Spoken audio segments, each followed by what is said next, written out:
Pärnu turunduskonverents on alati ühendanud teooria selle praktiliste rakendustega. Ja nii teeme ka seekord. Seekord on meie teemaks valikud ja otsustamine. Ja see, kuidas meie mõtlemine, otsused ja valikud on sageli kallutatud. Me oleme kutsunud rääkima hulga erinevaid praktikuid, käitumisökonoomika ja uute neuroteaduste praktilisest rakendusest turunduses. Ja me oleme kutsunud rääkima ka paar professorit kallutatud mõtlemise teooria poole pealt.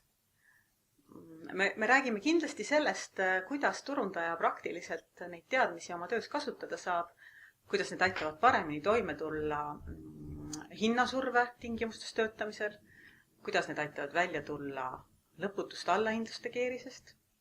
Räägime kindlasti sellest, kuidas saab eristuda olukorras, kus kõik on väga kergesti kopeeritav ja tegelikku erilisust ei ole.